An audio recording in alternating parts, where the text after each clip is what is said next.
Hey guys and gals, Nary here from Drake Wing Gaming and Sunny Mountain Twitter, the Gaming Drag. Today I'm coming back at you with a Let's Play episode of Promises to Keep, Theo's Path. So, one of y'all told me that I could, let's see, check on Artemis, and then I'll have a conversation with Theo. So let's do that. Alright, food can wait for now. Last I saw Artemis, he was heading to the kitchen to clean up. As I head down the stairs, Rofi zooms past me, then stops. Oh, Leo, there's food in the kitchen on the kitchen counter. He holds up a plate of fried dumplings. Oh, Hunter was too lazy to come grab some for himself, so I have delivery to make. Oh, one second, I'll make sure HDR is... Okay, I was right, HDR is indeed off. Okay. Really? I thought he loved going up and down the stairs. Yeah, but he loves making me do it even more. By the way, is Artemis still in the kitchen? Yep, he's just cleaning up. Gotcha. Thanks, Rofi. See ya. For ya. I take one last deep breath and walk into the kitchen. Hey, Artemis. Hey, come down to eat? Sort of. To be honest, I mostly just wanted to check in on you. The bird blinks at me, obviously surprised. After all the commotion, I mean. I just wanted to make sure you were doing okay. Oh. Well, sure, I'm alright. I mean, I'm the one who made trouble for everyone else, so... If anything, you should be worrying about them. Okay, well, I'm worrying about you too. Fair enough. I'm a little annoyed with myself, that's all. I hate it when I panic like that. Sometimes when bad things happen, my brain immediately jumps to the worst-case scenario. And once I've envisioned it, it's hard to shake. And I can get a little... Well, you saw me. He stares into his lap, wings drooping all the way to his sides. I did, yeah. But I also saw you apologize, real quick, too. Like, immediately after. Most folks would have waited hours or days or just not done it at all. And to be honest, that means a lot. It's one of the reasons why we were all so quick to forgive. Don't worry about it too much, okay? I think the rest of us have already moved on. If you say so. At that moment, we hear the front door creak open and Artemis immediately gets up out of his seat. It must be Theo. Look, I know we just had that talk and all, but I'm still gonna give him shit for leaving his phone here. I snort, gesturing for him to lead the way. Seems fair to me. It was pretty dumb. The fox looks even more tired than usual, stiffly bending over to remove his snow-caked boots. I shoot Artemis a look, and he nods in understanding. I'll pull my punches. Together we walk up to the front door and greet him properly. Hey, Theo. Oh, hey, you two. Sorry I didn't think I'd be gone long. Sure, makes sense. Artemis pauses a moment before continuing. You forgot your phone. He pulls the device out of one of his pockets and hands it to Theo.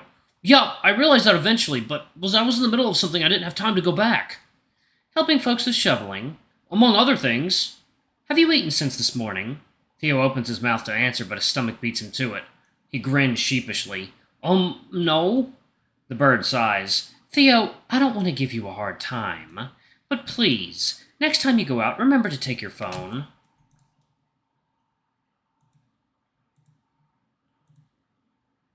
Oh, this peppermint mocha coffee is so good.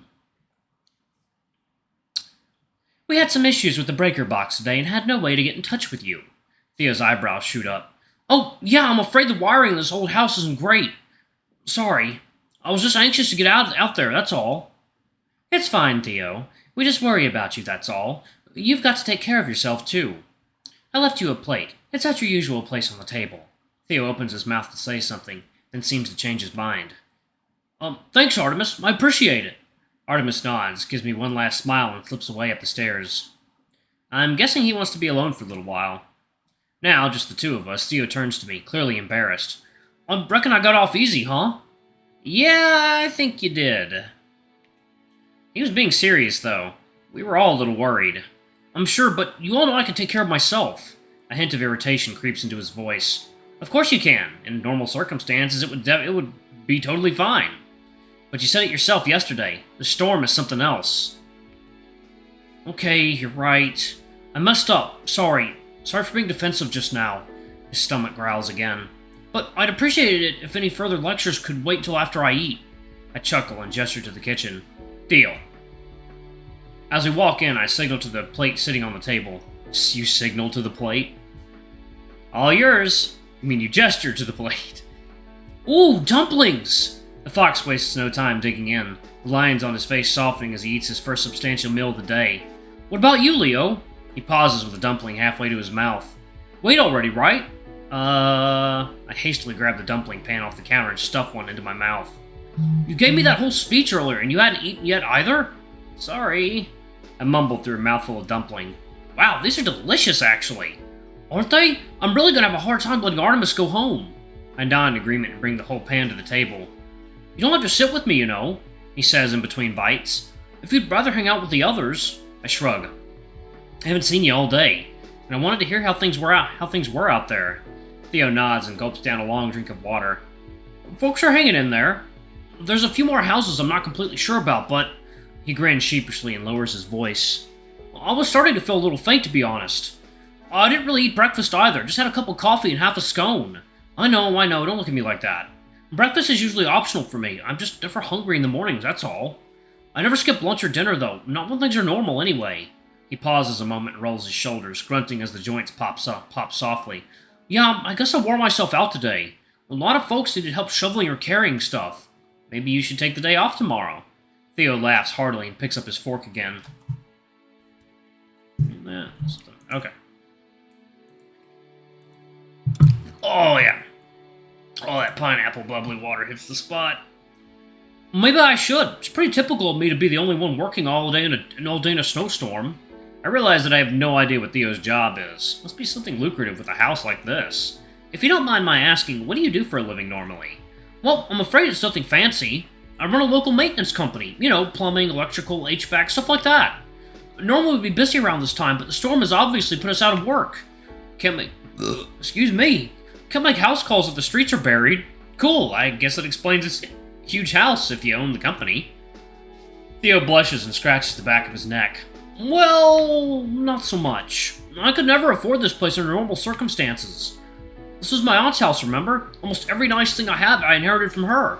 Running a small business is tough, and it doesn't make as much as you'd think. The only reason corporate CEOs are so rich is because of worker exploitation and unethical business practices. Instead, corporations are huge and influential enough to get away with pretty much everything. We're a tiny company that pays and treats our workers fairly. We stay afloat with hard work and local support, and that's it. No one's gonna bail us out if we go into the red. Theo hesitates, chuckles, and turns back to his plate. Sorry, I kinda got on my soapbox there. Don't be sorry, I agree with everything you said. Theo shrugs. Even so, enough about me. What do you do for a living, Theo? I feel like I've barely asked you anything about yourself. Shit, I should have seen this coming. I'm... between jobs right now. Theo looks up at me and nods reassuringly. No shame in that. He waits for me to continue. Things just didn't work out at my last job. At all. No shame in that either. I suppose. I guess it's starting to feel like I'll never find the right place for me. A knot tightens in my chest, and my last few words come out strained. I know the feeling, trust me, I do. Theo's voice is gentle, like a soft spring breeze. It took me quite a while to get settled where I am now. A lot of bad choices and a lot of heartbreak. But you'll find something, don't worry. I haven't known you very long, but I can tell you're a kind, conscientious person, and that matters in the end. You know the saying, you reap what you sow? Well, it's true. As long as there are caring, compassionate people in the world, they will find each other and help each other thrive. Let me know if you ever need help with a job search. I'm in your corner, and I'm sure that others are as well. Don't be afraid to reach out. Theo. I make an effort to meet his gaze, return his soft smile. I nod, momentarily lost for words. Sorry if I got too serious there. Not at all. He takes a final gigantic bite and sets down his fork, his plate now completely spotless. Whoa, that was delicious! I don't know about you, but I could use a drink. His face scrunches up in thought, black nose twitching. And I'm not sure any of you have really seen the bar yet, except for Artemis. The bar in the basement? Yeah. His face falls slightly. I guess it won't be a surprise then.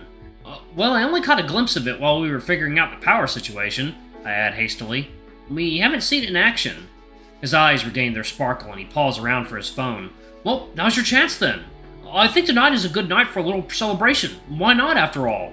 He types a quick message into the group chat and I scroll through the various GIFs to locate it. Hey y'all, if you'd fancy a drink or just want to come hang out, come down to the basement and see the bar.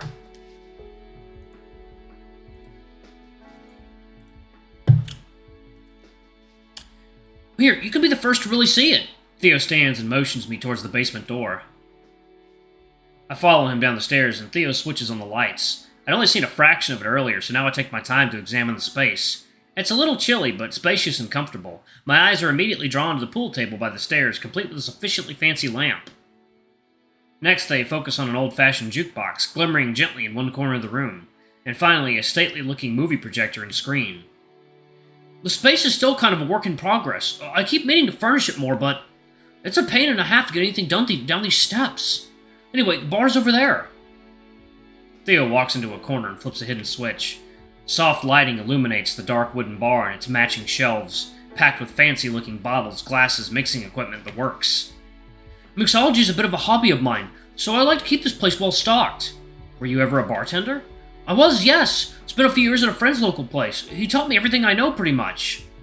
Didn't last, though. Money and health troubles meant that he had to close up shop. He was a real good guy. Gave me a sterling recommendation. I got a job somewhere much fancier, if less cozy. A lot less cozy. I felt thoroughly out of place there. I think I've still got the uniform upstairs somewhere. Uniform? Yeah, you know, basic vest and tie. I take a furtive moment to picture Theo all dolled up. I bet he looked very handsome. My thoughts interrupted by paw steps on the stairs, and the whole gang appears at once, summoned by the promise of alcohol.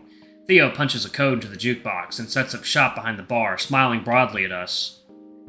Wow! Rofi immediately cozies up to the bar, eyes scanning the display with wonder.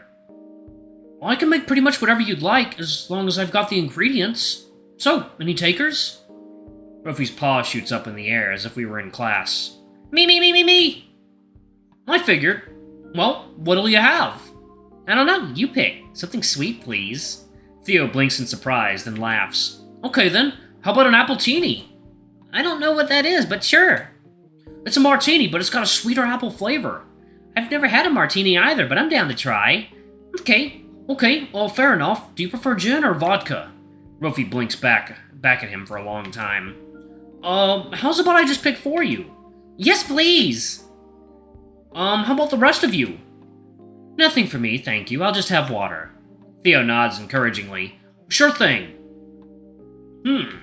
Hunter's bright eyes flick back and forth between Theo and the array of bottles. Yeah, alright, I'll have a little something, as a treat. There's no pressure, of course, if you'd rather not. Nah, I'm down. Just, counting calories. Give me a shot of vodka, please. Hey, alright, a true college man. Theo teases, starting to tinker behind the bar. Alright, y'all, I'm actually going to pause it right there. Gotta get ready for work shortly. Thank you all so much for watching. Don't forget to like, comment, subscribe, ring that notification bell, and check out our Patreon if you can. It always helps. Anyway, I love you all, and I'll see you all in the next video. Bye-bye!